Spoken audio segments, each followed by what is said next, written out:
warahmatullahi wabarakatuh.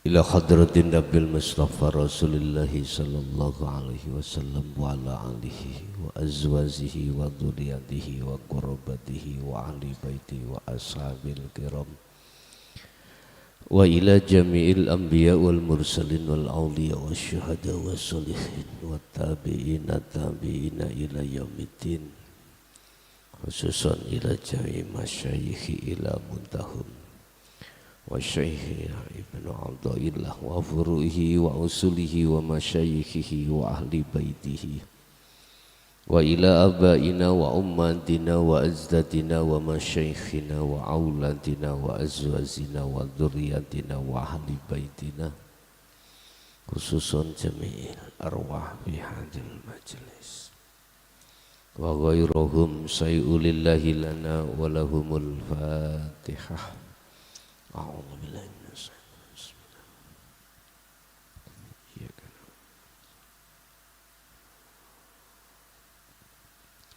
Bismillahirrahmanirrahim. Hamdan yuwafi ni'amahu wa yukafi majidah. Ya Rabbana lakal hamdu kama yanbaghi li jalalihi. Asyhadu an la ilaha illallah wa asyhadu anna Muhammadan abduhu wa rasuluh. Allahumma salli wa sallim wa barik alaihi wa ala alihi wa ashabihi ajma'in, amma ba'd.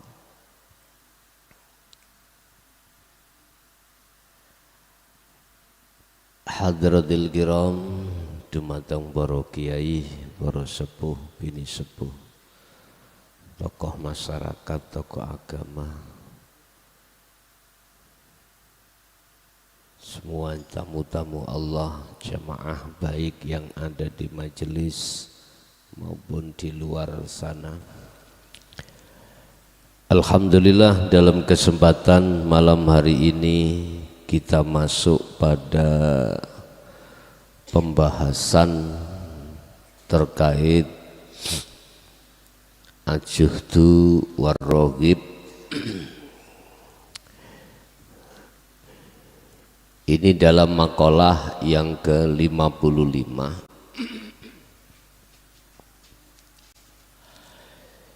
Di dalam golongan setiap diri manusia ada yang hatinya condong pada Allah, ada juga yang condong terhadap duniawiyah. Mereka yang hatinya condong pada Allah, itulah sebetulnya pengikut baginda Rasul.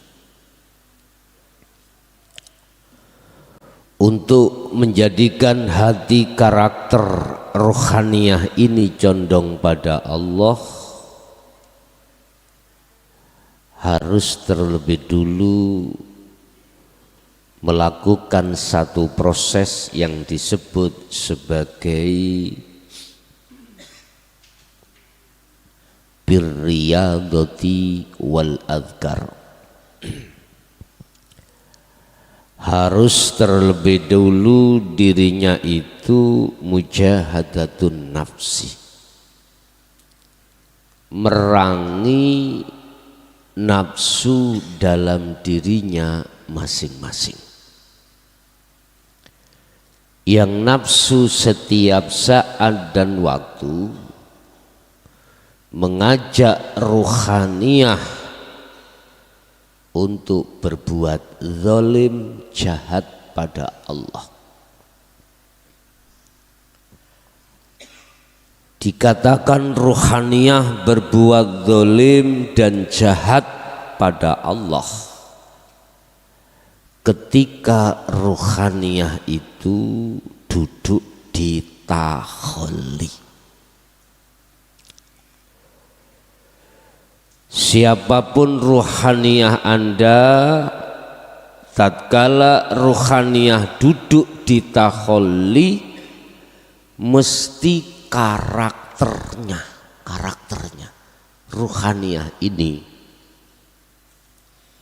apa yang dilakukan ruhaniyah ini mesti bersumber dari hukumnya nafsu. Apa hukumnya nafsu? Memaksa hati atau ruhaniyah untuk melalaikan Allah.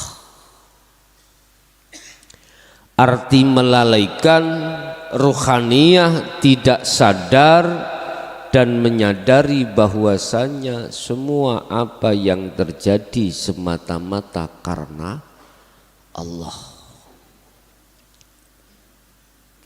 Gak sadar. Kita tidak sadar setiap waktu, setiap detik itu dilayani Allah. Gak sadar. Kita bisa bertindak atau berangkat dari rumah sampai ke sini enggak sadar kalau Allah yang memberangkatkan. Kita pun tidak sadar jikalau kita makan yang kasih pelayanan semuanya Allah. Kita tidak sadar kalau ketika saat telinga mendengarkan suara itu Allah yang mendengarkan. Kita pun tidak sadar ketika mata melihat perkara apa yang telah diciptakan Allah yang penuh sensasi, penuh keindahan, sifat jamalnya Allah. Enggak sadar hati kita. Kita pun tidak sadar apa yang muncul dalam kefahaman hati kita tentang Allah ataupun tentang yang lainnya, enggak sadar semata-mata itu karena Allah. Sehingga jangan heran ketika kita sholat anta'budallaha ka'annaka tarah, tidak ada sama sekali. Ketika saat kita melakukan sholat, mengapa lalai hati pada Allah? Jangan heran. Karena itu karakter mereka yang hatinya condong pada selain Allah. Wawailul lil musallin alladzina hum an salatihim sahun. Sampai begitu Allah katakan. Sungguh rusak, celakalah bagi seseorang yang ketika sholat ruhaniyahnya itu enggak nyadari, enggak ingat pada Allah, alias lalai. Ibnu Mas'ud di dalam hadisnya mengatakan bahwasanya 2 rakaat wong sholat, 2 rakaat sholat tapi didasari ruhaniyah zuhud pada Allah itu lebih baik daripada orang yang sholat selama-lamanya hatinya rohib ataupun condongnya pada selain Allah. Berarti musproh selama hidup kita itu melakukan sholat tapi ruhaniyah kita condong kepada dunia. Allah ya Karim. Apakah tidak cukup Allah berkali-kali memperingatkan lewat ayatnya yang disampaikan oleh para nabi dan rasul atau utusan-utusan yang lain yang tidak masuk di dalam deretan nabi dan rasul? Apakah enggak cukup Allah peringatkan kita tidak hanya dari beberapa ayat yang ada di Al-Quran, tapi juga firman Allah yang tercipta, yaitu alam ini? Apakah tidak cukup ketika Allah sampaikan ayat-ayat yang bersifatkan tersirat di dalam hatimu bahwasanya hati tidak pernah bohong? Gak pernah hati itu bohong. Yang bohong adalah lesan. Ini yang dikendalikan oleh nafsu dalam hati, akhirnya disuruh mengatakan yang tidak sesuai. Allah ya Karim, bentuk potret manusia di dunia ini terbagi menjadi dua. Pertama adalah ar-raghib. Ar-raghib itu yang hati condong pada duniawiyah. Kedua adalah mereka yang disebut al-mujahid, mereka yang selalu zuhud. Ruhaniyahnya ini Anda bisa akan memilah-milah. Orang yang hatinya zuhud itu adalah orang yang tidak mudah untuk melihat makhluknya, tapi mudah melihat Allahnya dalam segi apapun. Dalam beribadah secara syariah ataupun tidak, beliau itu sibuk melihat sang yang berperan, sang yang tunggal. Tentunya mengapa umat Islam di Indonesia khususnya hatinya tidak condong pada Allah? Karena mereka buta ilmu. Mengapa mereka buta ilmu? Karena imam-imam kita hanya mendoktrin, hanya di dalam jalur-jalur syariat fakot, hanya syariat saja. Sementara sistem di dalam hukum hakikat entah ditutupi atau podo goblok kabeh. Wallahu a'lam. Syekh Ibnu Athaillah kalau berbicara tentang mencari guru atau mencari sahabat dekat, apa? Carilah sahabat dekat bagimu yang alim ilmu hakikat walaupun bodoh ilmu syariat. Melihat dawuh dari seperti ini, maka miturut pandangan Syekh Ibnu Athaillah menjawab semua pertanyaan yang selama ini berkembang di masyarakat. Apa? Pertanyaannya yang berkembang di tengah masyarakat, manakala ilmu syariatmu belum mampu, jangan masuk hakikat. Lah gitu toh? Itu adalah pembodohan. Udah, saya katakan sekali lagi, itu adalah pembodoh. Bagaimana Anda yang sudah umur 60, umur 70, bahkan 90 RPA? Apa? Masa sih jenengan disibukkan lagi untuk memahami ilmu syariah? Satu sisi kau tinggalkan hukum-hukum hakikat untuk merubah karaktermu di mata Allah.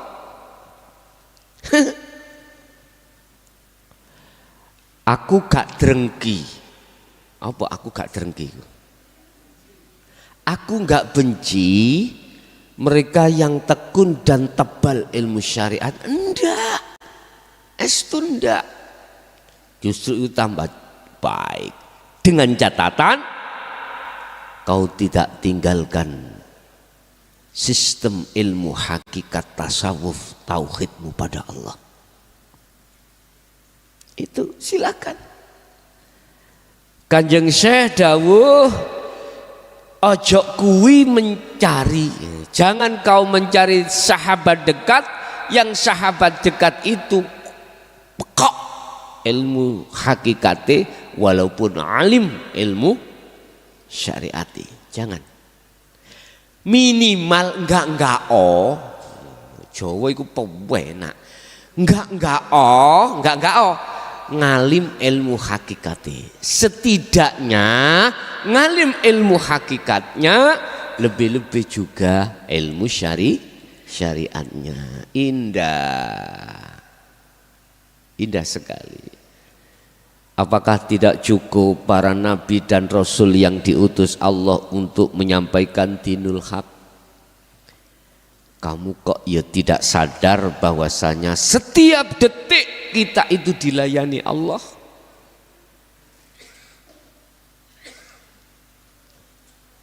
Bapak Ibu hadirin, saya minta ulasan lagu dari Bang Haji Roma Irama tentang tersesat. Inilah yang dimaksud Allah dalam surat Ibrahim ayat 3, ulaika fi dhalalim ba'id. Mereka yang ruhaniyahnya condong pada dunia, itulah ruhaniyah yang tersesat. Bukan jasmani loh Pak ya. Bukan.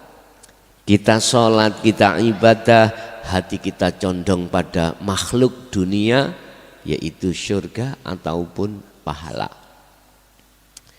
Kita melakukan sesuatu perkara yang bersifatkan ibadah secara syariat, ujung-ujungnya hati kita ingin dilihat orang, dipuja orang. Apalagi arepe nyalakno bupati. Tebar pesona dong. Ngerti tebar pesona?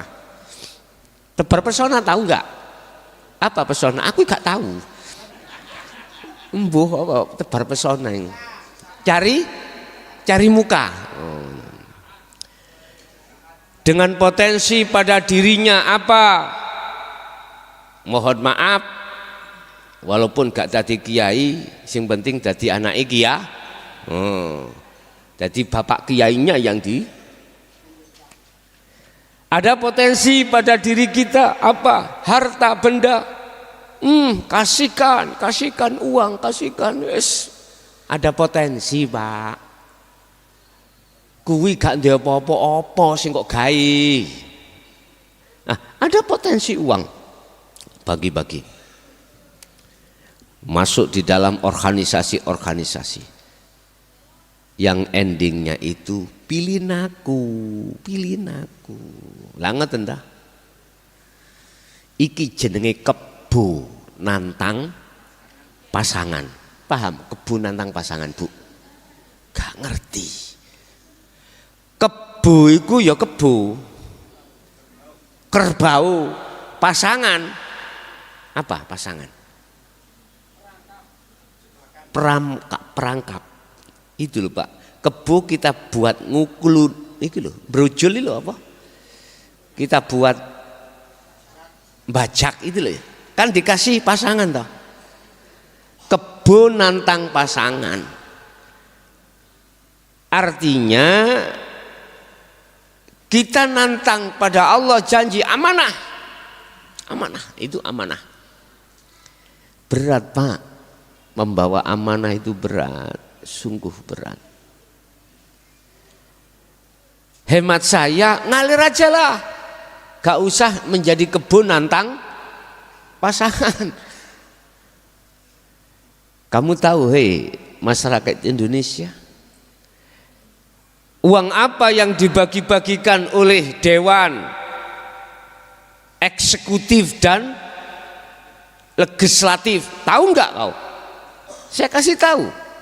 Sering saya katakan untuk pendewasaan kita dalam berpolitik seperti baginda Rasulullah Shallallahu Alaihi Wasallam.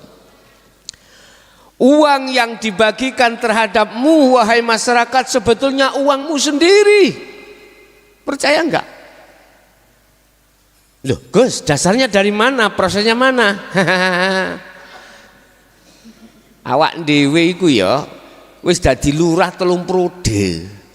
Dadi titik akeh iku gak nemen gobloke. Ya, kasih tahu gini. Ini konteksnya adalah hati yang di luar condong pada Allah loh ya.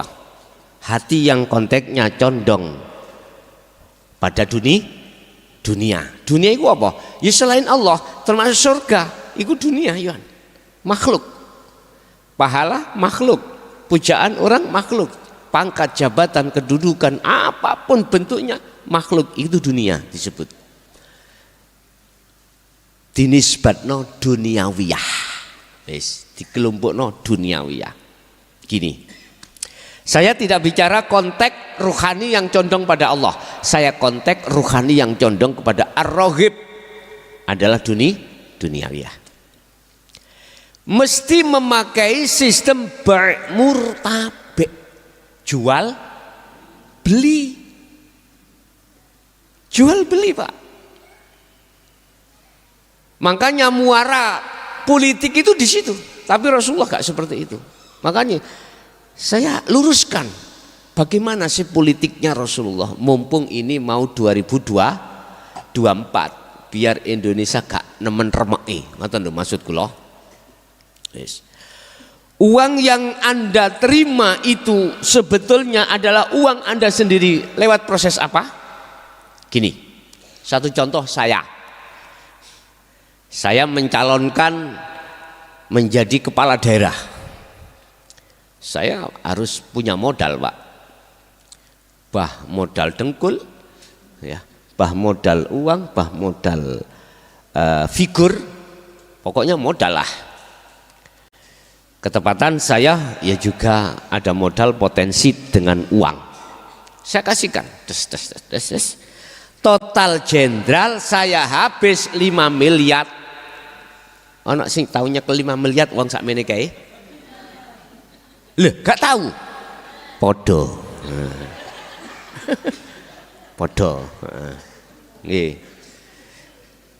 Habis total jenderal 5 miliar itu mesti saya itu punya buku, Pak. Buku pengeluaran. Tak total mulai kumpulan pertama ngumpulkan, tak belikan sarung, tak belikan beras, pulang tak kasih uang 100-an atau 200-an. Wa yastahibbunal hayatad dunya 'alal akhirah. Kau tidak tahu ya, wahai masyarakat Indonesia, hari ini kau harus tahu, itu uangmu. Di total kabeh kemudian saya jadi kepala daerah, mbuh daerah ndi gak roh, mbuh daerah izin, mbuh daerah apa. Apa langkah yang harus pertama aku lakukan dan aku pikirkan? Modal 5 miliar harus lekas kembali. Caranya bagaimana? Kasih tahu dong. Aku ini buka rahasia pribadi ini kan.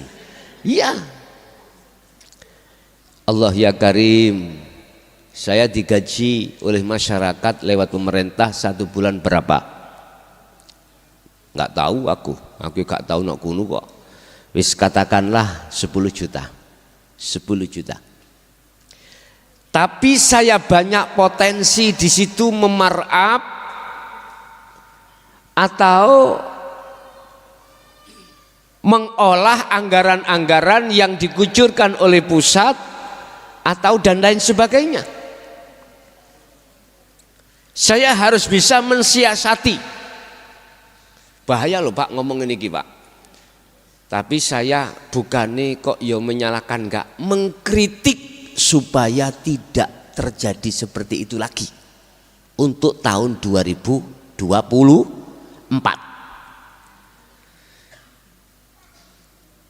Anggaran-anggaran yang diprogramkan setiap tahun untuk masyarakat kita, mohon maaf, saya siasati. Katakanlah 1 titik habis 100 juta. Tulisannya 100 juta. Berbagai macam bagaimana saya cara untuk mensiasati keluarnya uang tidak 100 tapi catatannya takok saya. Aku iki mbai. Gampang mensiasati, gampang. Loh, itu kan uang panjenengan, hak panjenengan lah gitu toh. Baik dilewatkan infrastruktur atau yang lainnya, banyak macam sekup-sekupnya. Lah wong yang berwenang mengatur anggaran iku saya, dalam 1 tahun dalam penyerapan anggaran itu harus selesai. Gampang. Baik koruptor kok aku. Gampang. gampang sekali. Istilah bahasa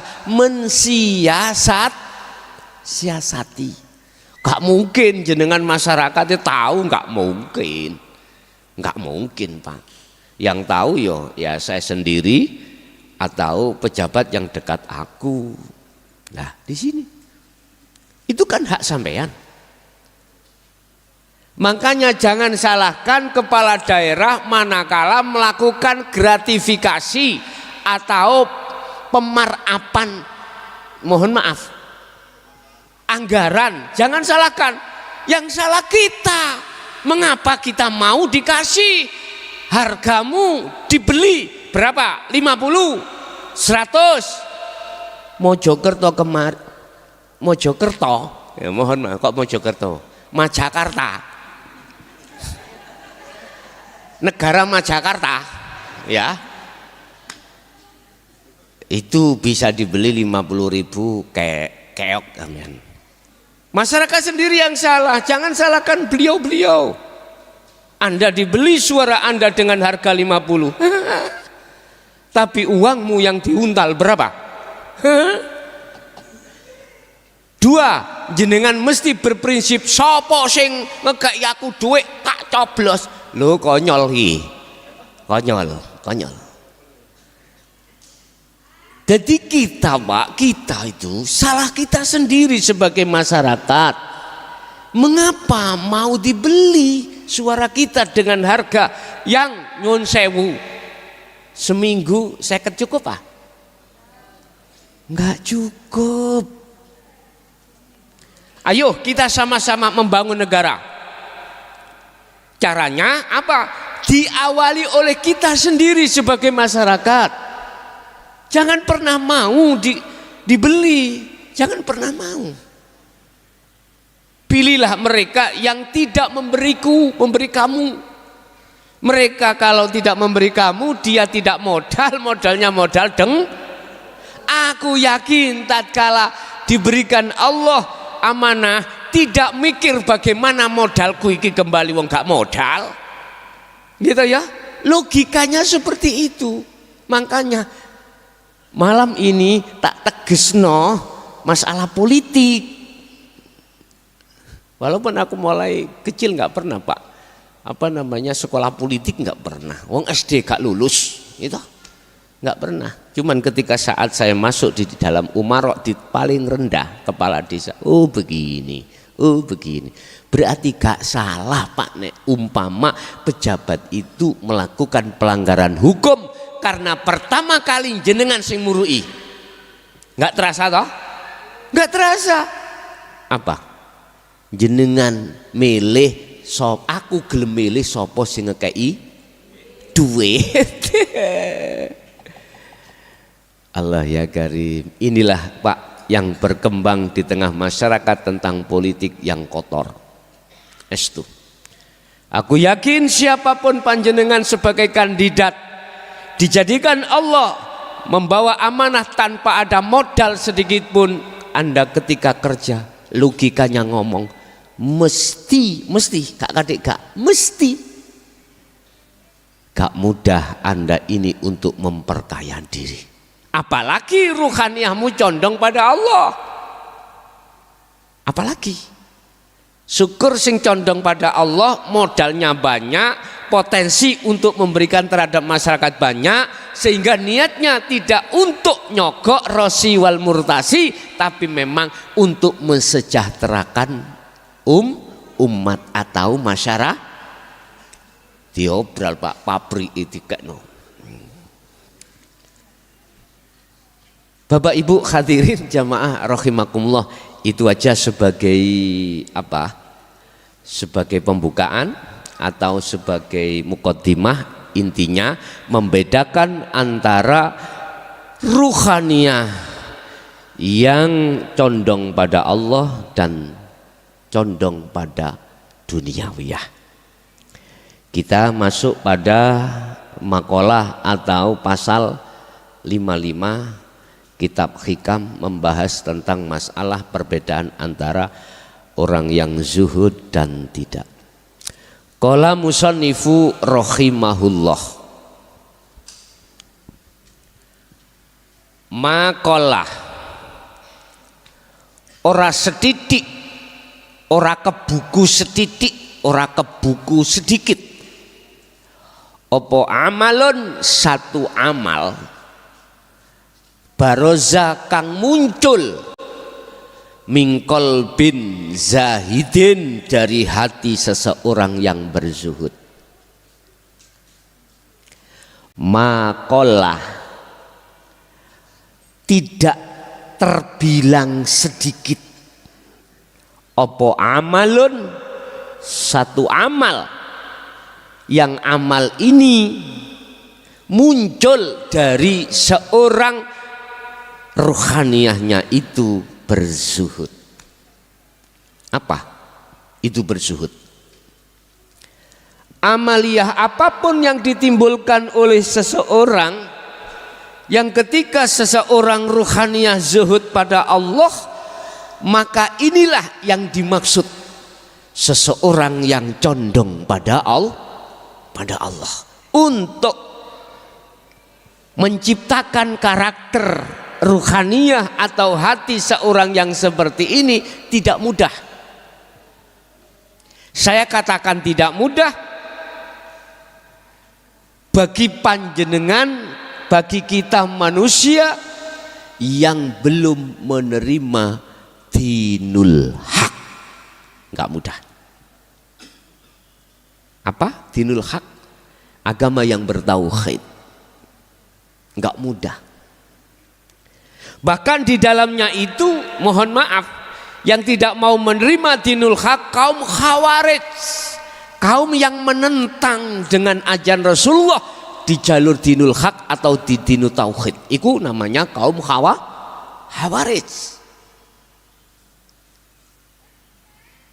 Mohon maaf, beliau-beliau itu hafal Quran banyak,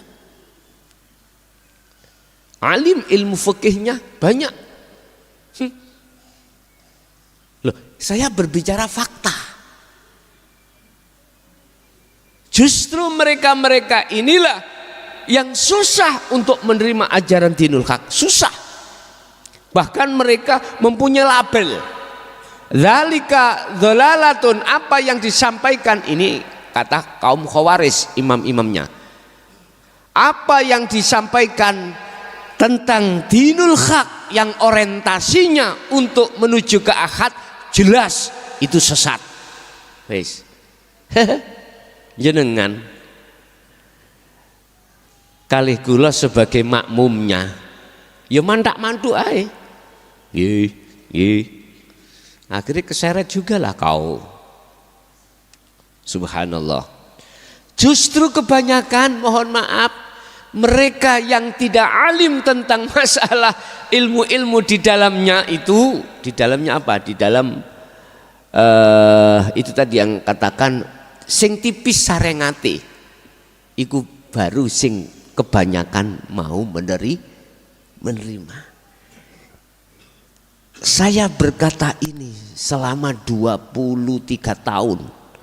Saya langsung melakukan tesis, berinteraksi langsung dengan golongan-golongan itu. Sehingga sensus saya, mohon maaf, 90% akeh-akeh kucluk ilmu syariate. 10% alim ilmu syariate. 90 dimungsuh 10%. Banyak mana Pak? 90. Wis 90 tentang duniawiyah kere-kere sing 10% sugih. Loh, waduh nggih. Makanya jangan heran kalau ngaji tentang masalah dinul haq itu orangnya kere. Ojo ditambah kalau ya. Allah ya karim pun. Siapa sih orang yang zuhud itu? Orang yang hatinya sibuk untuk melihat sang yang berperan. Siapa yang berperan? Alladzi fataras samawati wal ard. Itulah yang berperan. Alladzi adalah hidup, zat fatoros samawat, sifatnya yang menguasai, yang mengatur, yang mengubahkan jagat langit, wal ard, lan jagat bumi. Jagat langit mana? Hatimu, ruhaniyahmu, alamnya ruhani. Wal ard, ardi bumi adalah alamnya jasmani ini. Makanya di dalam setiap sholat ada doaul iftitah. Inni wajjahtu wajhiya lilladzi fatarus samawati wal, arahkanlah wajah ruhmu terhadap Allah. Ojo kok arahno wajahmu terhadap selain Allah. Tapi yang banyak ya Allah. Ya sampean sebut sendiri. Makanya sudah pantas beliau Syekh Ibnu Athaillah dawuh makola ojo kok anggap sedidik opo amalun amal sing amal iki muncul dari hati yang zuhud. Salat misalkan, contoh salat 2 rakaat, hatimu masuk kezuhudan, otomatis kuncinya itu di dalam dzikir sirul asrar. Tidak dijahri, tidak disiri, tidak. Kuncinya kau masuk ke ranah musyahadah Allah, wajah Allah ada di sirul asrar. Sering saya katakan di dalam sirul asrar ada 3 pintu. Pertama bukanya Anda antak budallaha ka'annaka taroh, kata Rasul. Ketika kau menyembah seakan-akan ka'annaka taroh, seakan-akan kau bisa melihat Allah. Seakan-akan itu enggak temenan toh Pak ya? Seakan-akan. Fa illam taroh, apabila kau tidak bisa melihat maka seakan-akan kau dilihat Allah. Apa itu? Itulah munculnya iman, rasa di dalam hatimu bahwasanya karena hidup itulah dalam dirimu, Allah itu yang menggerakkan dirimu. Udah, hati fokus di situ. Itulah antak budallaha ka'annaka taro. Nanti bangun terus itu, bangun terus, bangun. Zikir yang seperti itu bangun ya, dibangun. Lebih suci ruhaniyahnya orang yang belum balik, anak belum balik daripada kita Pak. Lebih ma'rifat beliau. Begitu. Jadi lewat sirul asrar itulah sebagai pembuka, sebagai kunci Anda bisa masuk di ranah zuhud itu. Bon. Yang kedua, wala kathuro, ojo kok anggap akeh.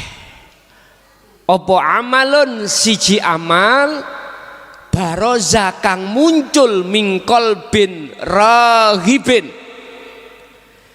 dari hati seseorang yang condongnya pada duniawiyah. Allahu Akbar. Nyun sewu Pak. Iya ya, aku kok diamplopi piro ya. Asem.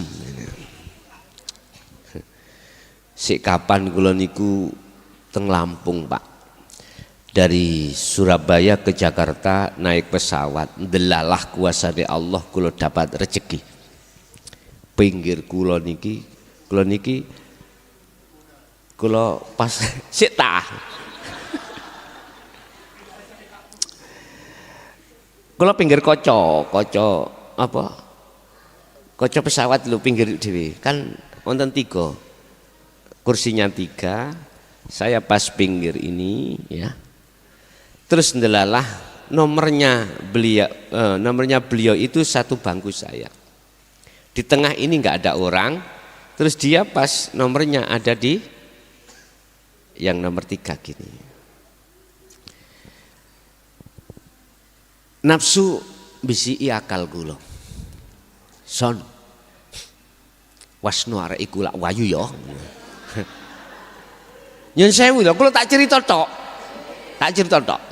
Engko sampean damel pelajaran. Sampean damel pelajaran. Nafsu ngomong nang akal. Siji arek iku wayu ya durung rabi mungkin. Nek ndelok wajahe iku mau sik single peren. Loro nafsu ngomong nang akalku, akal ngomong nang ngone ati son. Adoh bojomu gak ruh. Kenalono cidek ana. Lutung to? Ngono. Iku nafsu, Pak. Telu lho ya, telu. Iki sing baten pewenak kowe. Awakmu lak kiai sih ngono. Nafsu ngomong ngono. Kiai ku duweni status. Wis tah yo akeh sing gelem kok ngono. Temen lho. Wis tah. Apa maneh areke ya kudungan. Ngono. Kudungane iku ketok rambute niku lho Pak. Kudung apa iku jenenge?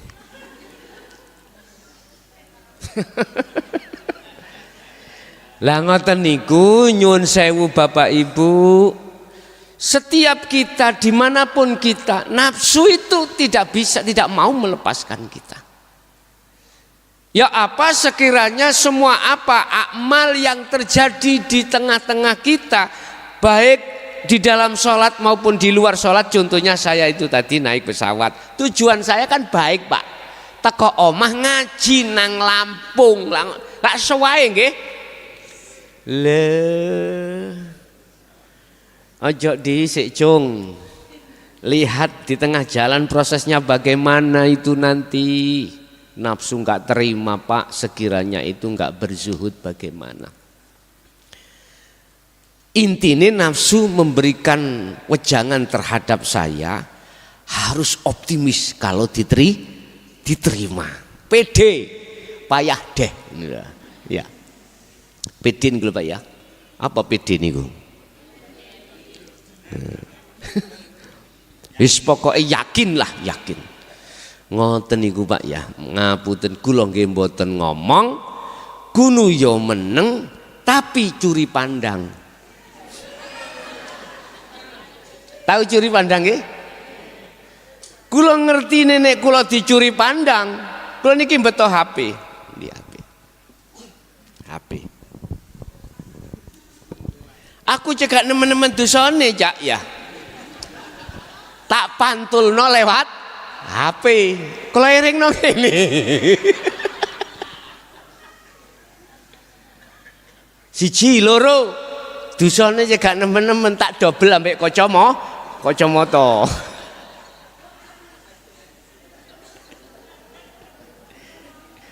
Ngeten, kula ngertosi ngoten. Tapi Allah mendatangkan hal seperti itu, sebetulnya Allah gak main-main. Apapun bentuknya lah, gak main-main. Apa kopti atau basti, to'at, maksiat, bala, nikmat, itu Allah gak main-main. Liyabluwakum ayyukum ahsanu amala. Maksudnya di situ. Supaya kita itu bertambah kuat, ruhaniyah kita, tauhidnya, makrifat pada Allah. Otomatis Anda tidak boleh melepaskan sirul pun itu. Akhirnya tidak melihat sifat jamalnya pada si dia, tapi pada Allah. Apa sifat jamal? Sifat bagus dan cantik, sifat enak, gak enak, semuanya sifatnya Allah. Paham nggih? Lah ngene iku lho ya ndelalah. Medun niku ya. Mestinya kan dirinya sendiri dulu. Oleh karena banyak di pas niki cara kursi sing nomor pinten ya, rada mburi titik ngoten lho. Rada mburi titik. Kan menunggu banyak penumpang yang harus antri keluar ngono. Dia kok gak bangun-bangun, gak ngadeg-ngadeg lho, gak berdiri. Lah kula sendiri juga bingung. Aku ngadeg apa gak? Nek ngadeg kok aku piye ngoten. Tah memang sengaja untuk menggoda saya, aku yang nggak tahu Pak, nggak tahu. Tapi yang jelas aku yakin nafsu bisik aku iku, akmu kudu pede dia itu nyuri pandang nang awakmu ngoten ta. Padha Mas aku ya gak kalah Pak, ya tak curi ngene wau lah. Bapak Ibu, sebetulnya disitulah letak bagaimana perbedaan ruhaniyah karakter kita. Melihat jamalnya Allah atau melihat jamalnya makhluk. Bagi panjenengan yang karakternya itu ahli zuhud, otomatis sibuk hati sampan melihat jamalnya Allah, gak melihat jamalnya makhluk. Inilah Pak yang ku maksud, cintailah suami istrimu karena Allah, bukan karena lainnya. Aku sedikit kurang setuju Pak dengan adanya statement yang mengatakan kalau kau punya jodoh lihat nasabnya dulu. Ngaten nggih? Lihat keturunane dhisik. Iki keturunane ahli rampok apa ndak? Delok sik nasabe. Lihatlah dia li jamaliha karena dunianya. Pertama yang diletakkan pertama lidiniha, agama. Setelah agama linasabiha, nasab. Ketiga adalah lijamaliha, kecantikannya. Lah, kebanyakan kita manusia itu fokusnya itu mentafsirkan fisik. Fisik, Pak. Fisik. Agama secara fisik. Kemudian nasab fisik. Kecantikannya fisik. Artinya fisik makhluk semuanya. Makhluk. Ini saya kurang sepaham kalau maksudnya fisik, mestinya adalah ruhaniyah. Ad-din, ruhaniyah yang mana? Ad-din, agama itu yang mana? Apa sih agama itu? Ajaran dinul haq, ajaran yang mendidik ruhaniyahmu itu bertambah dekat pada Tuhanmu, tidak bertambah jauh pada Tuhan. Cuman berkata gini, siapa yang hatinya condong pada Tuhannya, maka otomatis semakin jauh hatinya bercinta terhadap selain Allah. Kebalikan. Dalam istilah rumus, siapa yang berjalan arah ke barat, maka semakin jauh arah timur yang ditinggalkan. Kebalikan juga begitu. Siapa yang hatinya condong pada selain Allah, selain Tuhannya, maka dia akan semakin jauh dari Tuhannya. Bapak Ibu hadirin, amaliyah yang di hadapan kita Allah tidak membedakan. Bahiku secara syariat dikatakan ibadah sholat atau di luar sholat sama.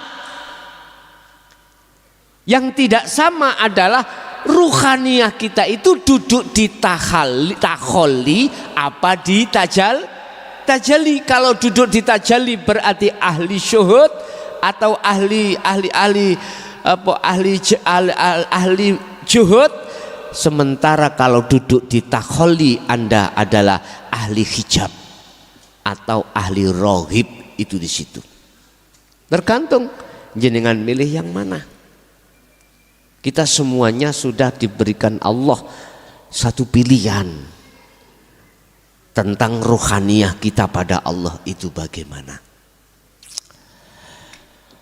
Wala katsura amalun baroza min qalbir rohib. Jangan kau anggap banyak amal sholatmu, puasamu, zakatmu, hajimu, sodakohmu yang kelihatannya secara fisik mulai sejak kecil sampai tua kau anggap iku mang besar. Jangan kau anggap besar, tetapi sebetulnya itu kecil. Karena apa? Karena hati dan ruhaniyah kita itu tidak memandang terhadap wajah Allah. Artinya ar-raghibu ini adalah hati yang condong pada dunia. Wis iki nek sik gak krasa wae makalah ini terhadap kita yang tiap saat dan waktu ibadah secara syariat, sholatnya mengapa nggak bisa khusyuk, sik gak krasa wae disendir atau diperingatkan Allah seperti ini, wis aku gak iso ngomong. Kalau bahasa dulu orang tua kita, ancane hatimu atos, ngono nggih. Dhisik niku lho. Nek ngomong tiang sepah dikandani ora kenek atos. Bahaya. Dulu ingat Pak, seperti itulah orang tua kita ketika saat wis kapok, wis pegel, sudah capek mengingatkan. Allah sudah capek mengingatkan. Sudah capek. Kalau sudah capek tinggal Allah nanti mengutus malaikat makhluk. Nek wis malaikat yang diutus, tsunami teko, gempa teko, wis sifatnya penghancuran. Itu kalau Allah memerintahkan makhluk dari sisi malaikat seperti itu. Bapak Ibu hadirin jamaah rahimakumullah, kesimpulan tanda-tanda satu amaliyah ibadah yang bernuansa zuhud itu ketika rohaniyahmu itu bersamaan dengan amaliyah jasad, Anda melihat sang yang berperan, yaitu Allah. Otomatis ini tidak terlepas dari sistem dzikir sirul asrar. Satu, dua, amaliyah sebesar apapun yang terjadi pada diri kita tanpa disertai zuhud, mohon maaf, banyak okoyo opo itu ke buku terbilang sedikit. Maksud sedikit itu hubitat a'malukum, ditolak. Ing miturut ngersani Gusti Allah, bukan manusia. Ing ngersani Allah. Artinya silahkan Anda secara fisik beribadah apapun, setinggi apapun, tapi doronglah, sertakanlah hatimu berzuhud pada Allah. Sertakanlah sirul asrar di situ, gitu loh maksudnya. Bukan perkaranya kita itu amaliyah sedikit aja, gak lalio nilainya enggak, jangan gitu. Maksud makalah ini bukan itu. Silakan Anda yang ditetapkan Allah secara fisik ibadah itu 10%, tapi ruhaniyahmu itu bersirul asrar. Silakan yang 20%, yang 40%, bahkan 100%. Inilah yang dimaksud Rasulullah, sallu kama ra'aitumuni usolli if'alu asyari'ata bil haqiqati ila ma'rifatillah. Lakuwo fisikmu sesuai dengan laku syariat, ruhaniyahmu lakuwo sesuai dengan laku hakikat, sertakan di tengah-tengah syariat. Begitu maksudnya. Sholatlah kamu sekalian seperti kau melihat bagaimana aku sholat. Itu maksudnya itu. Jadi kata-kata sholat jangan diartikan sholat yang ada 4 gerakan itu. Berdiri, ruku, sujud, dan duduk. Enggak. Anda duduk seperti ini. Duduk dalam hal apa? Makan. Duduk dalam hal apa? Wis macam-macam. Semuanya itu. Semuanya. Bahasa orang kejawen. Inilah yang dimaksud sholat daim. Hafidhu ala sholawah was sholatil wusta wa qumu lillahi qanitin. Al wusta itu adalah as-sholatun daimun, salat yang dilakukan ruhaniyah, bukan jasmaniyah.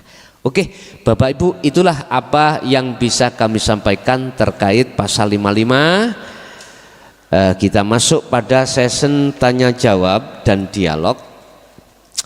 Bagi Anda yang mau untuk memberikan atensi nanti di jalur 082 141 295 309, tetapi kita utamakan yang ada di majelis. Yang ingin bertanya, monggo kami persilakan.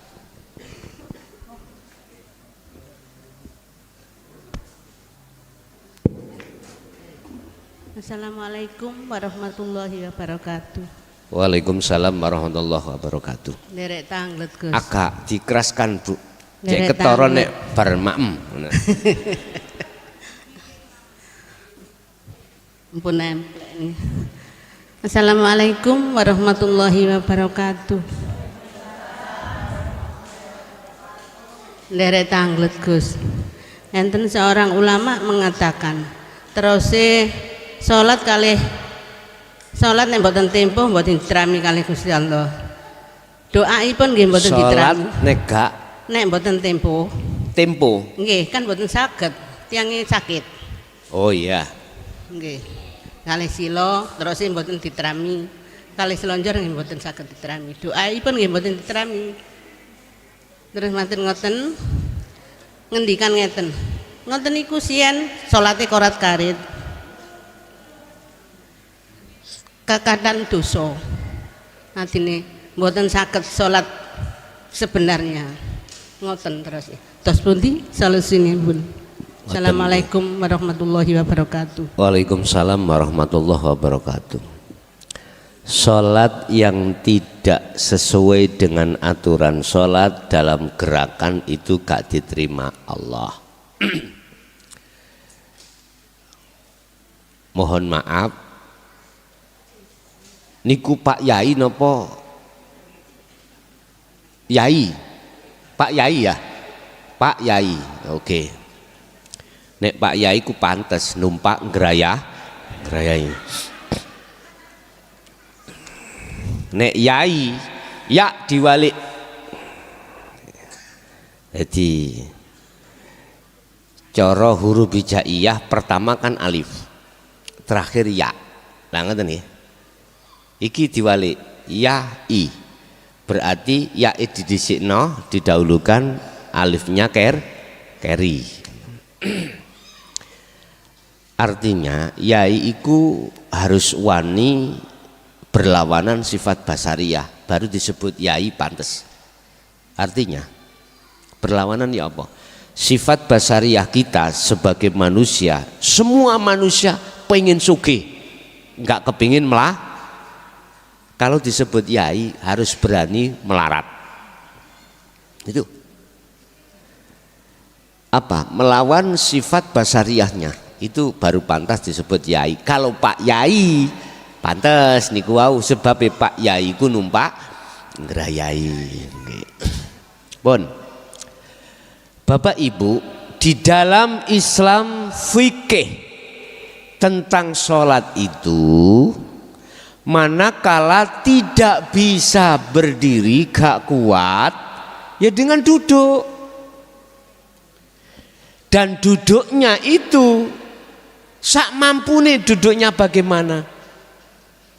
Sila gak kuat misalkan nggih, tempo gak kuat, kuatnya di kursi misalnya nggih, ya ning kursi. Gusti Allah nggak pernah nyarakno hambane, nggak pernah menyengsarakan hambanya, nggak pernah mempermudah. Kalau tidak bisa duduk ya dengan miring, terserah. Gak iso miring melumah, gak iso melumah ya udah pakai hati aja. Loh, sama di situ. Bapak Ibu, artinya gini loh Pak, Allah itu tidak mempersulit hambanya, Jikalau tidak mampu dengan berdiri, dengan duduk. Duduk pun tidak diatur harus tempo, enggak. Duduk pun tidak diatur harus gini, pokoknya duduk. Jikalau kau bisanya sholat itu seperti belekok turu, silakan. Belekok turu ya apa? Kontol nih loh, kontol sing tidur. Itu kan kakinya diangkat satu. Ada toh? Silakan. Wong mampunya di situ kok. Duduk seperti beruang ya monggo. Saya naik sampean. Artinya gini, Pak. Secara fisik terserah. Yang penting ruhaniyahmu itu menghadap, wajah ruhaniyahmu itu menghadap terhadap wajah Allah, itu yang terpenting. Paham nggih? Nek ana Pak Yai ngomong gak sah, ya mohon maaf ya. Apa tah Pak Yai iku sing ngesahno lan sing ora no? Hah? Punya wenang? Enggak punya, Pak. Kalau dia mengatakan berwenang untuk mengatakan sah dan tidak, berarti menempati sifat hakikatnya Tuhan. Nah ini, mohon maaf Pak, sekali lagi mohon maaf. Kita memang diproses Allah, tidak semudah apa yang kita bayangkan. Tetapi setidaknya kita harus tahu tentang diri manusia itu. Ketahuilah tidak hanya berunsur jasmani tetapi juga rohani. Ini yang tidak banyak manusia pikirkan. Jadi mboten bener Bu ya, mboten bener. Sing bener niku ruhaniyah itu menghadap wajah Allah. Urusan fisik terserah. Bah tempo, bah gak tempo, bah ngadeg, bah gak ngadeg, terserah mawon. Paham Bu nggih? Nggih, ada lagi.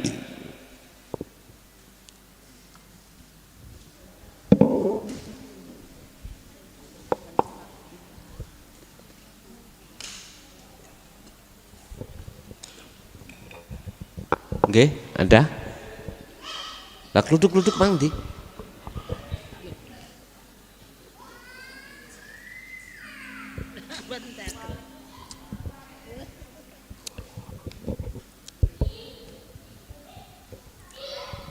Di majelis tidak ada, ya kita langsung ke jalur interaktif. Bagi Bapak Ibu yang ada di luar, silahkan untuk menghubungi kami 082 141 295 309 yang mau bertanya di jalur interaktif di nomor tersebut.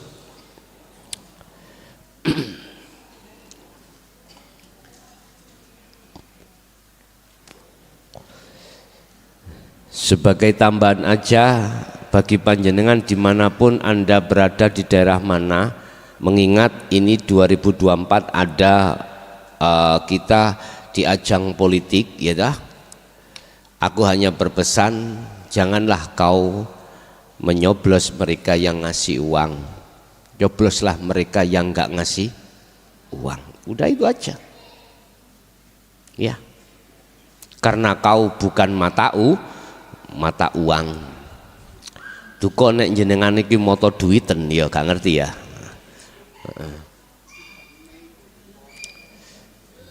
Biar enggak laku uang, biar enggak laku. Biar pejabat-pejabat nanti enggak memikirkan untuk mengembalikan bondone ya. Gitu loh maksud saya. Kalau selama Anda imanmu bisa dibeli dengan uang, ya enggak tahu. Ya, yang sudah bergabung bisa kami terima. Assalamualaikum. Waalaikumsalam. Saya Gus. Dari mana Bapak? Purwantoro, Jawa Tengah. Mau tanya Gus. Nggih, monggo. Saya itu sudah ketemu ketemu Aladi. Ketemu? Makanya selanjutnya itu bagaimana Gus? Ketemu apa Pak? Khususnya saya ini. Iya. Sudah ketemu? Apa Gus? Panjenengan sudah ketemu apa tadi? Aladi. Aladin. Iya. Yang tunggal itu Gus. Iya. Nggih, terus siapa Aladin niku Pak? Selanjutnya pripun niki? Halo? Langkah selanjutnya pripun? Salah demipun kepanggih niku. Oh, ngoten. Nggih. Waalaikumsalam. Assalamualaikum. Sinten Aladin?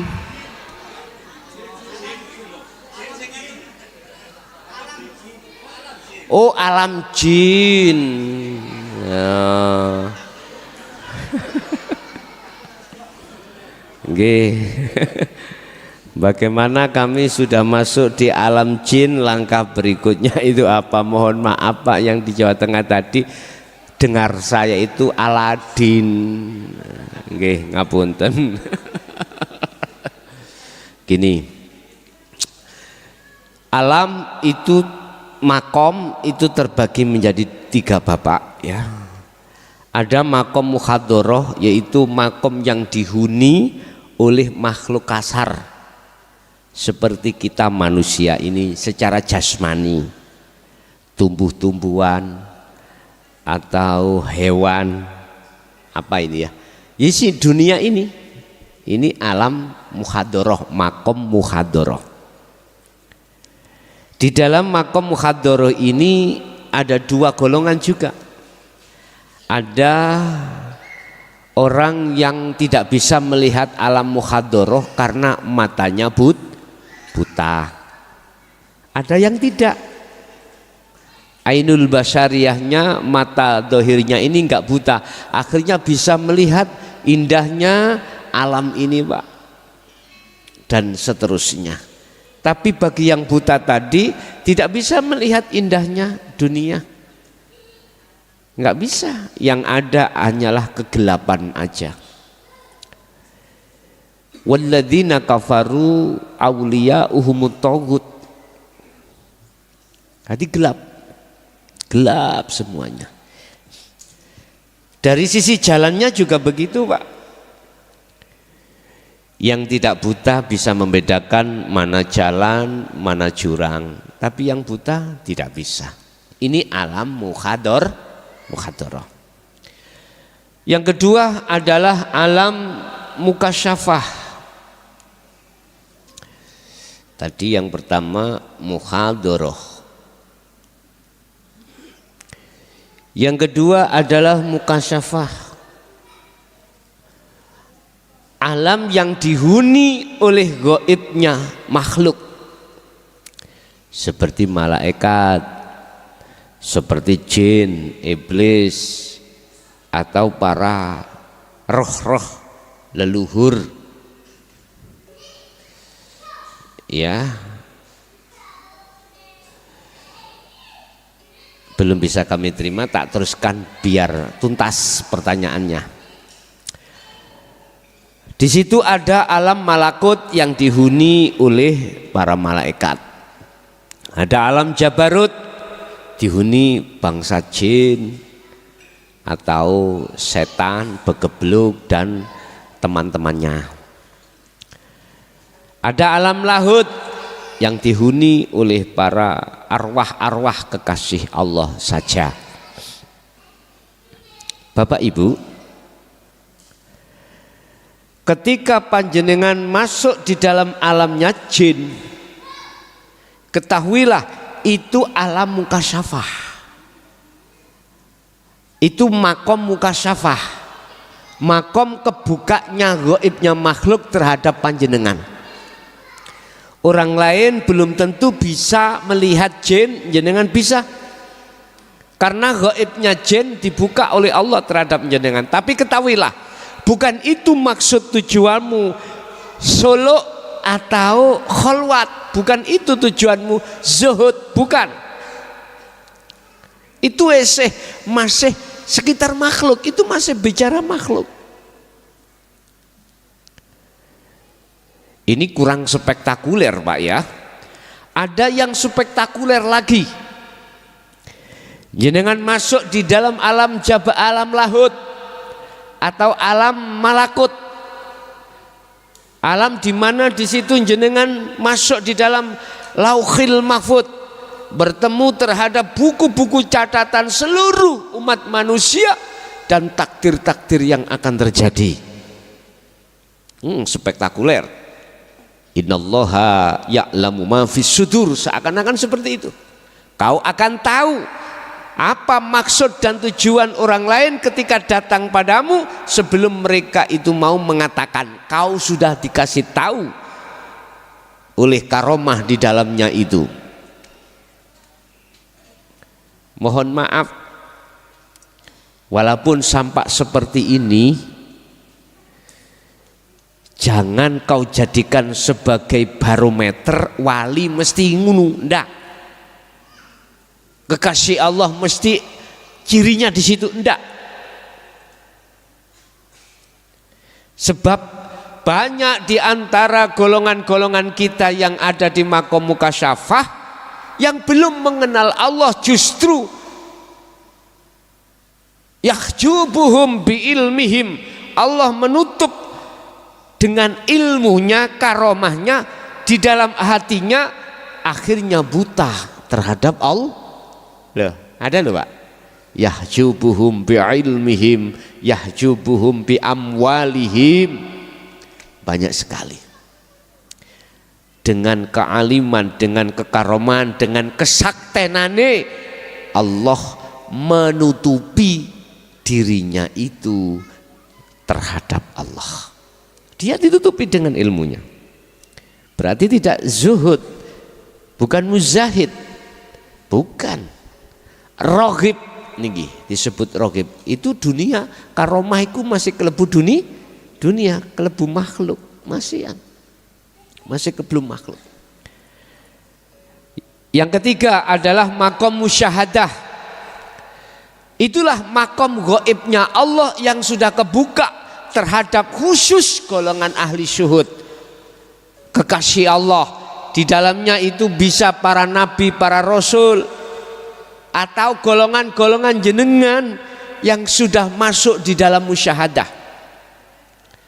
Tandanya kalau ruhaniyah sudah duduk di musyahadah itu bagaimana?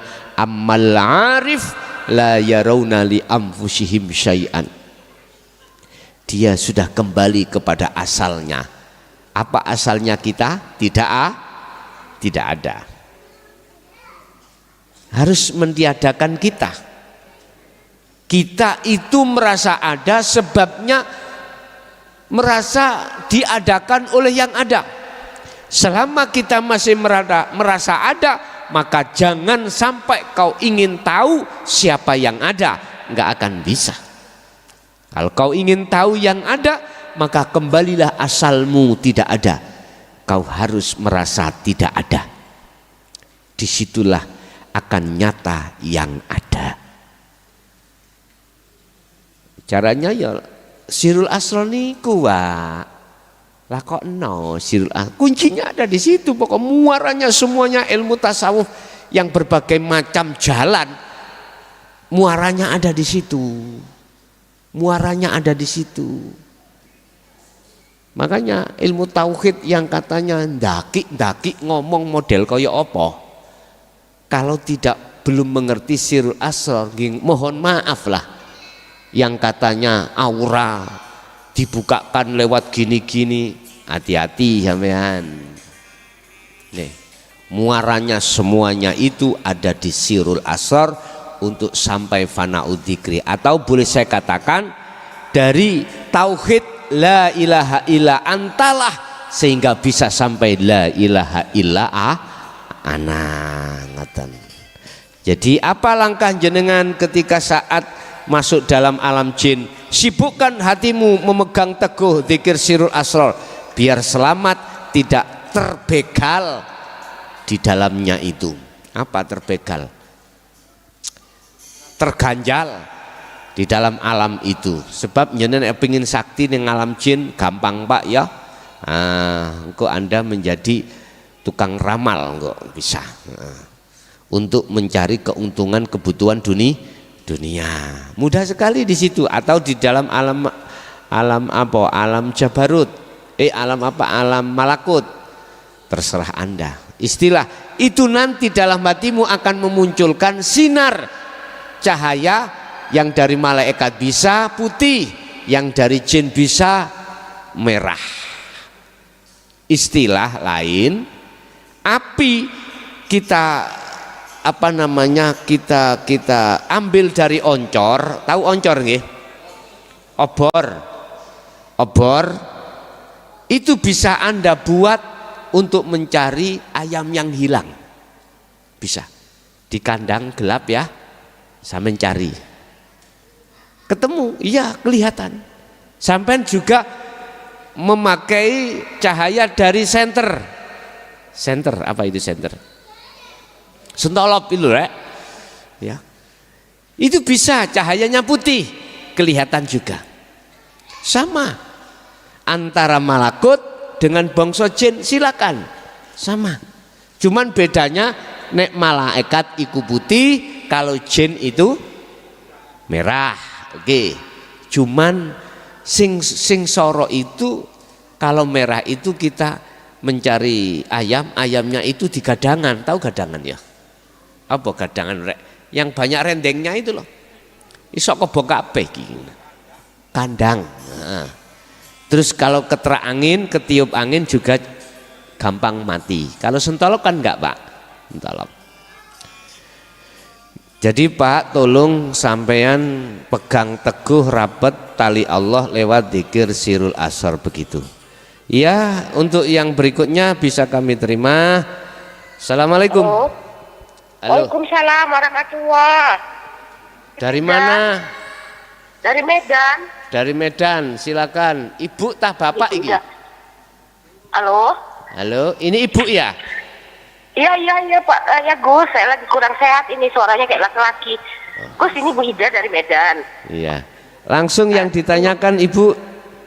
Saya mau nanya gini, kan saya kadang-kadang kalau lagi beribadah itu, lagi sholat, lagi zikir, lagi baca Quran, saya usahakan bertajalli Allah itu di dalam diri saya dengan mengingat sifat ma'aninya kan. Tapi kadang-kadang kalau udah makin teringat ke dalam, saya makin bergetar, makin terharu, makin menangis dan terisak-isak. Begitu juga dengan baca Quran, bergetar tuh kulit itu.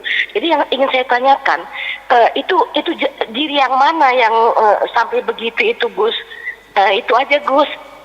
Terima kasih Gus, terima kasih banyak. Ya. Assalamualaikum warahmatullahi wabarakatuh. Waalaikumsalam warahmatullahi wabarakatuh. Ibu dari Medan ya. Bentar lagi kita bertemu Bu, insya Allah di Medan atau Banjarmasin. Nah, ketika Ibu sudah berjalan di atas Sirul Asrar untuk mentajalikan, manakala di situ ada nafsu alladzi yuwaswisu fi sudurin nas minal jinnati wan nas, Ibu jangan khawatir. Ibu tidak akan tersesat, ibu tidak akan tertipu oleh bisikan-bisikan nafsu itu manakala hati ibu sudah betul-betul bertajalli pada Allah. Artinya ibu sudah tidak akan pernah meyakini, mengimani selain Allah itu ada. Walaupun itu nafsu tetap menggoyah terhadap diri kita. Jadi kuncinya Bu, nggih tolong untuk menguatkan tajalli kita harus tetap memegang teguh tali Allah. Dan perlu diketahui Bu, apa yang Ibu lakukan amaliyah itu, zuhud itu sesuai dengan makalah malam hari ini, itulah yang dimaksud Rasulullah sebagai tabi'inat tabi'in, pengikut Rasulullah, bukan penggemar Rasulullah. Nggih. Oke, kita terima di belakang Ibu Medan dari Malang Batu. Siapa ini? Assalamualaikum. Waalaikumsalam Gus Badan. Inggih. Halo. Halo. Inggih, yang ditanyakan Bu.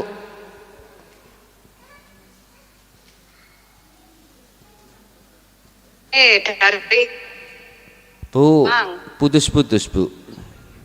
Mohon maaf. Halo? putus-putus.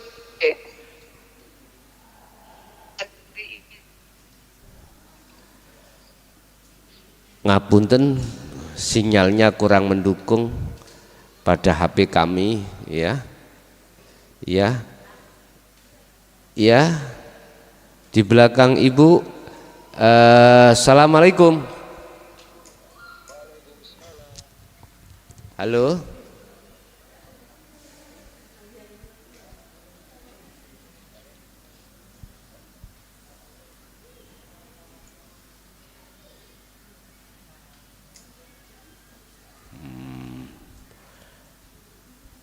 Halo. Waalaikum.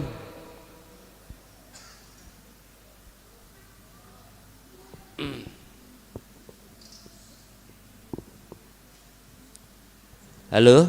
Waalaikumsalam. Waalaikumsalam, Gus. Mau tanya, Gus, dari Jember, Gus.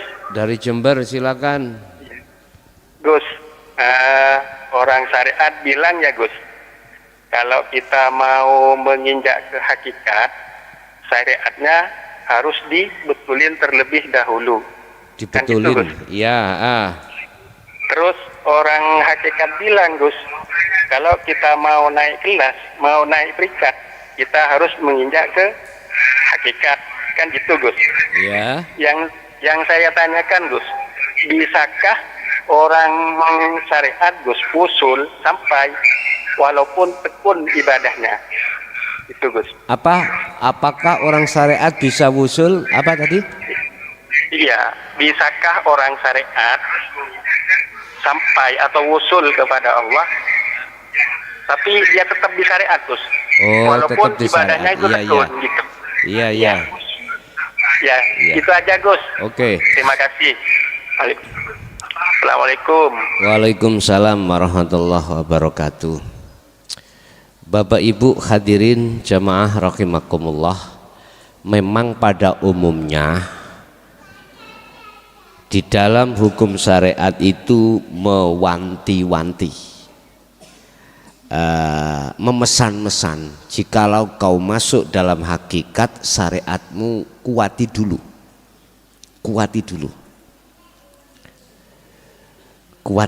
dan ini pun tidak salah.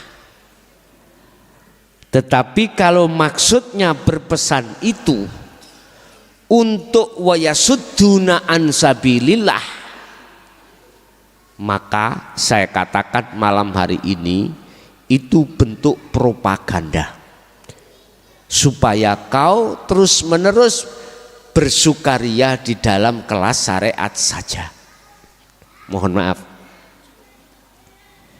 kita melihat orangnya yang ada pada diri kita, depan kita, orangnya sudah berumur atau enggak. Masa sih orang 60 tahun, 70 tahun suruh melajari kitab lagi? Mohon maaf kalau konteksnya ilmu kami kurang sependapat. Kalau konteksnya itu laku dohiriyah, nggak ada masalah. Contoh, biasanya kami umur 60 itu nggak pernah sholat 5 waktu.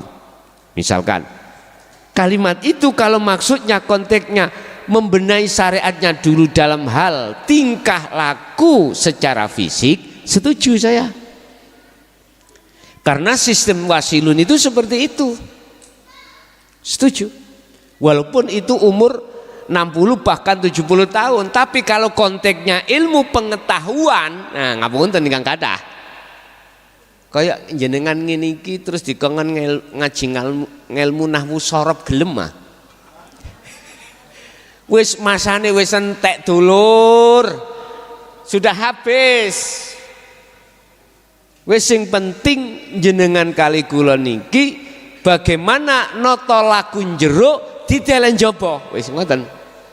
Wis.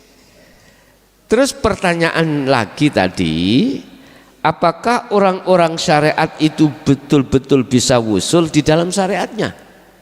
Tak jawab gini, Pak.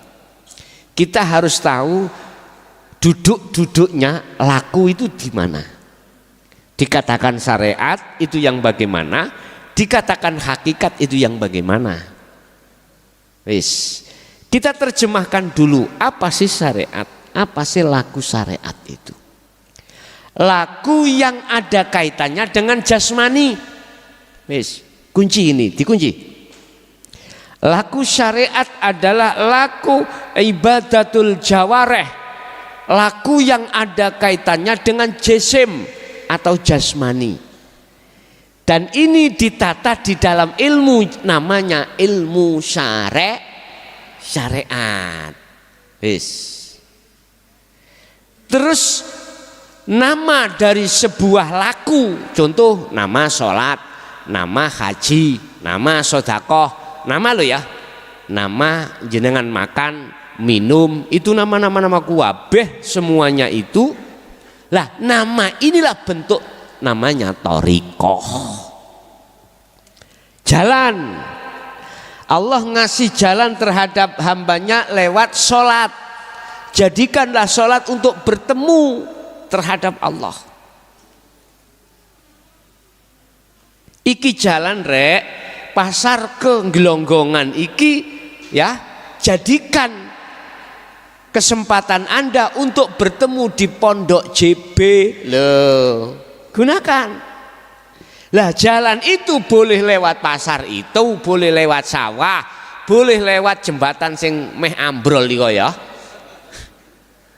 Kok umpama iku wilayah Sumber Tebu, wis gak telaten aku. Tahu gak telaten? Sumber Tebu itu pas sampah itu Pak, sampah sebelah ini Sumber Tebu lah, terus sampah ke barat ada sampah dikit, itu bukan wilayah kami. Jadi saya prihatin juga, biar didengarkan biar podo koncone kok ngono. Ambakkanlah ngono, lebarkan maksudku itu. Jembatan sak etil kok ngono. Lah gak apa-apa toh. Tewidik ngono kok. Aku kasihan. Masalahnya apa? Map sampean mesti dilewatkan sana ya. Mobil agak besar kate mundur iku piye? Maju apa mundur? Mundur apa maju? Ya wis, ya maju mundur akhirnya bingung sampean. Bon. Allah ya Karim. Tutu apa mang rek? Thariqah, oke. Terus apa sih hakikat itu? Hakikat itu juga sistem, sama dengan syariat. Perilaku yang untuk ruhaniyah. Nek tadi dikatakan syariat perilaku yang bangsa dilakukan jasmani. Ini hakikat perilaku satu sistem yang ada pada diri ruh. Terus makrifat itu apa? Nyatanya hakikat. Hakikat itu tujuan. Lah tujuanmu sholat itu kemana? Menyembah siapa? Bertemu siapa? Allah. Lah hakikatnya, nyatanya hakikat itu disebut makrifat kalau betul-betul sholatmu itu bertemu Allah. Wa qumu lillahi qanitin ay khashiin. Jagalah sholat itu dengan keadaan khusyuk. Bapak Ibu hadirin, akhirnya Allah katakan dalam surat Al-Mu'minun ayat 1 dan 2. Qad aflahal mu'minun alladzina hum fi sholatihim khashi'un. Sungguh beruntung, bejo banget, bahagia bagi orang-orang mukmin yang melakukan sholat dalam keadaan khusyuk. Ini tujuan. Walaupun jenengan iki secara fisik melakukan hukum syariat, tetapi ruhaniyah sampean iki menjalankan hakikatnya untuk menuju makrifat, bisa Pak, bisa sampai ke makrifat. Syariat sampean seperti itu, karena syariat sampean sudah tidak menjadi syariat tapi sudah menjadi hakikat. Tujuan sampean iku waktu ngibadah itu bertemu Allah, tidak bertemu selain Allah. Lah mengapa kita sering disindir? Setiap niat apapun ibadah mesti ditutup lillahi. Apa pengertian lillahi ta'ala? Itu ada di dzikir Sirul Asrar di pos pertama, Su'aul Basyirah, jelas itu. Rasa iman hanya pada hidup itu yang berperan. Nah, disitulah hati jatuhnya harus ada di situ, baru bisa sampai pada makrifat. Jadi bisa Pak nggih? Jawabannya bisa. Laku syariat itu laku fisik, jenengan ngentut, jenengan jenengan dahar iku syariat. Kabeh syariat, laku fisik iku laku syariat. Sampak ngene iku ya lah syariat. Hei sing joko-joko cok nguas nih.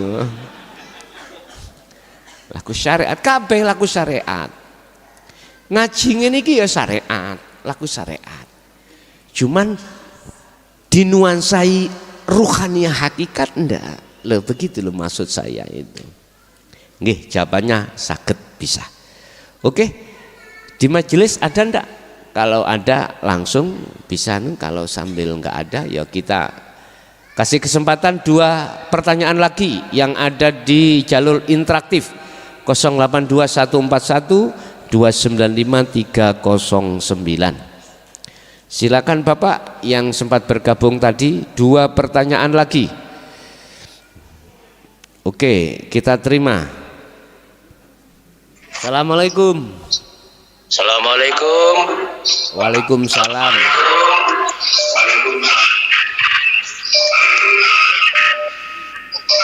Halo Pak.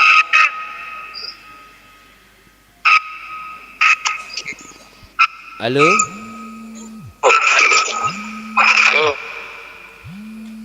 Iya putus-putus Bapak. Halo. Mungkin bisa kami sarankan jangan pakai telepon WA, telepon seluler aja, karena niki kurang mendukung sinyal kami ya. Ya, assalamualaikum. Waalaikumsalam. Langsung yang ditanyakan Bapak. Saya dari Kerawang mau nanya. Orang yang meninggal kan menurut hadis itu semua hal anak solehah yang mau bermanfaat dan amal jariah menurut hakikat itu gimana Gus? Terima kasih itu gitu. Gus. Yeah. Assalamualaikum warahmatullahi wabarakatuh. Waalaikumsalam warahmatullahi wabarakatuh. Sodakotin jariyatin au ilmin yantafa'u bih. Ya. Mungkin satu kali pertanyaan bisa diterima. Assalamualaikum. Oh, ya, nunggu nanti aja. Ketika anak Adam meninggal dunia maka terputuslah semua amaliyahnya atau persoalannya kecuali 3 hal. Pertama, sodakotin jariyah. Sodakoh jariyah. Mana sodakoh jariyah itu? Sodakoh yang diberikan terhadap, mohon maaf, fakir miskin, 8 golongan itu. Au ilmin yantafa'u bih, ilmu yang bermanfaat. Mana yang dimaksud ilmu yang bermanfaat itu? Apakah yang kita ulangkan, ajarkan terhadap generasi kita? Terus awaladin sholihin yada'ulah, mana yang disebut anak soleh yang selalu mendoakan? Kita jabarkan satu persatu miturut pandangan hakikat. Sodakoh jariyah, dikatakan sodakoh jariyah apabila Anda ketika melakukan sodakoh jariyah disertakan ruhaniyahmu itu madep nang Gusti Allah. Artinya harus kau sertakan zuhud. Kalau tidak, itu akan nanti masuk pada kecelik boleh. Artinya kita akan tertipu. Loh, nafsu itu gak menyuruh kita ke lokasi saja Pak. Nyuruh sholat, nyuruh sedekah, nyuruh haji, nyuruh apapun. Tapi hatimu jangan memandang Allahnya. Itu nafsu. Semangat kita beribadah Pak, secara fisik, jawareh, ya tak? Tapi nafsu membisiki terhadap ruhaniyah kita, jangan pernah ini wajah tu wajhiya lilladzi, jangan, nggak boleh Pak. Nafsu nggak memperbolehkan, harus menghadap terhadap selain Allah. Apa pahala, apa pingin masuk surga, dijauhkan dari neraka, jauhkan dari adab, bala dan lain sebagainya. Itu Pak. Makanya kita istighosah. Apa tujuanmu istighosah? Padahal istighosah itu ngalem nang Allah, supaya dijauhkan pahala, jauhkan dari bala, moco, supaya rezekiku terus membuka. Ya Fatahu ya Alim, ya Fatu ya Fatah ya Rozak, ya Fatah ya Rozak. Iki cara wong iku mlaku tengah dalan kebegal. Hanallah, pandangan hakikat. Udah. Berarti sedekah jariyah yang tidak disertai ruhaniyah, duduk di tajalli, itu miturut pandangan hakikat bukan termasuk nilai sedekatin jariyah. Enggak. Ilmu yang bermanfaat itu yang mana? Ilmu yang sudah panjenengan terima ini terus sampai amalkan. Arti amalkan dilakoni lewat kholwat zuhud, itulah yang dimaksud ilmu yang bermanfaat. Anak soleh yang selalu mendoakan itu yang mana? Anak soleh itu soleh bagus-bagus atine, bukan bagus jasate. Hakikat loh, pandangan hakikat ya. Nek pandangan syariat yo ilmu bagus jasate Pak. Gak tahu coplok sarung, sebabnya sunat gak waras. Iku nek cara biyen jenenge alias al-gondangi. Lah ngene. Abuh biyen niku. Masalahnya apa? Infeksi loh Pak. Biyen kan mboten enten dokter nggih Pak nggih. Sunat iku gak ono sing nggih pati rasa utawa pil-pil, enggak ada. Gelati kula masalah ngeri kula. Kula dhewe biyen disunat ngono. Hati disadak, tahu disadak nggih? Disupit niku ya. Ditarik cek gak ngeneki gathakane, ngono lho iku. Waktu motong Hadi saking landepik namanya pisau itu mak cling koyok gak kerasa mari pawanas. Kula biyen iku dikreceki kanca-kanca. Sapa sing sunat nangis engkok rabine oleh rondo jare ngono. Jawabe rasane ati kula enak, dalane wis halus. Lah ngene ya. Ngoten mawon lha apa bingung-bingung. Bukan itu yang ku maksud. Bapak Ibu ngapunten ingkang kathah. Jadi anak soleh iki maksudnya ruhaniyahnya yang bagus. Ruhaniyah yang bagus adalah ruhaniyah yang ahli zuhud, ahli suhud, ahli juhud, ahli suhud. Juhud itu apa sih? Juhud itu proses laku nang Allah. Nek suhud sudah sampai, akhirnya masuk kelompok disebut kelompok ahli syuhud. Nah inilah anak soleh. Ketika dia berdoa pada Allah terkait masalah orang tuanya, mesti Pak kakak mesti diterima. Fatalaqa Adamu mir rabbihi kalimatim fataba alaih wa qala aidan yaghfir lakum dzunubakum wallahu ghafurur rahim. Kalau ini sudah duduk di situ anak ini, maka sebetulnya yang memberikan, yang berafal, yang berperan hanyalah Allah, bukan anak. Sing nulung iku akhirnya bukan anak tapi Allah. Karena apa? Karena namanya arif itu sudah fana, Mak. Sudah fana. Anaknya itu sudah fana, makhluknya sudah fana. Berarti Allah langsung. Inilah yang kumaksud. Allah punya sifat jaiz, cuman satu. Sifat jaiznya Allah. Apapun yang bertentangan dengan hukum baik yang secara syariat maupun hakikat, kalau yang berdiri itu sifat jaiznya Allah, nggak ada yang bisa menghalang-halangi. Contoh ya. Kita sebagai manusia di mata masyarakat wis jelas iki neraka. Molimo iku wis gak tau leren. Molimo, tau molimo ya? Medok yo madon, madat, maling, mabuk, ya main. Uripe digawe ngono terus secara syariat. Tapi kita tidak tahu beliau itu sibuk dzikir. Sirul asrar. Kita kan nggak tahu ya Pak. Kita nggak tahu. Ada seperti ini, ada saja orang seperti ini. Di mata manusia persaksiannya nggak berani. Apa orang baik, apa orang jelek? Nggak berani Pak sama orang jelek. Nggak berani. Mungkin ya gremeng-gremeng detik baik. Baik. Wak mudine bingung ngene iki nek nalkine bingung. Nah, coba di mata manusia dia seperti orang yang jelas ingin neraka, tapi belum tentu di hadapan Allah. Kita tahu hadis tentang begenggek. Selama hidupnya itu dia itu mata mencari hidung belang. Wis gampangane esuk iku payu awan lho payu maneh. Siang sore bahkan malam gak ono lereni. Akhirnya gara-gara ngombeni kirik ngelak Gusti Allah iku ngapura. Ya coba. Ada lagi siapa yang terkenal imam kita Imam Ghazali di dalam Ihya Ulumuddin diterangkan bukan karena sholatnya beliau, zakat, puasa, hajinya beliau dimasukkan surga Allah, enggak.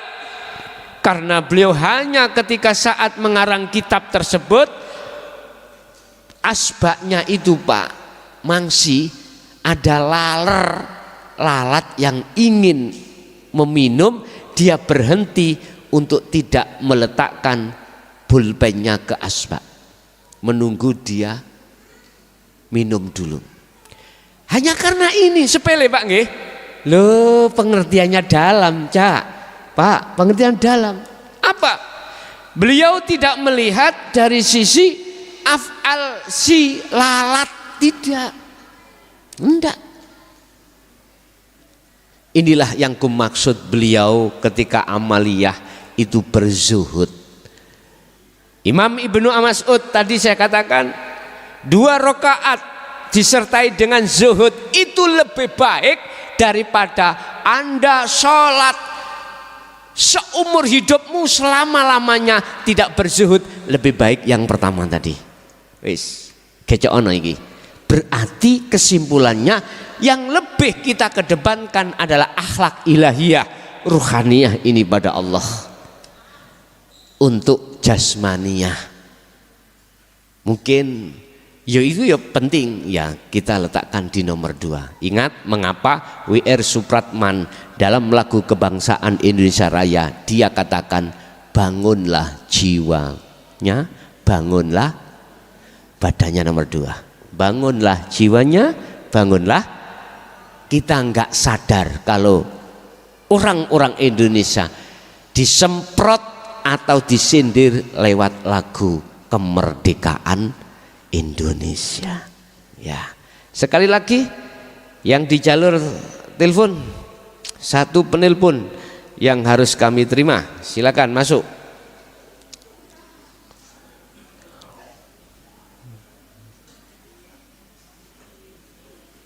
Ya mungkin di majelis ada, ya silakan. Udah pukul 8:30 lebih. Kalau nggak ada, kita tutup acara pada malam hari ini. Mulai awal sampai akhir, apa yang telah diberikan Allah jadilah satu ilmu yang bermanfaat bagi kita dan anak keturunan kita ila yaumil qiyamah. Lahumul Fatihah.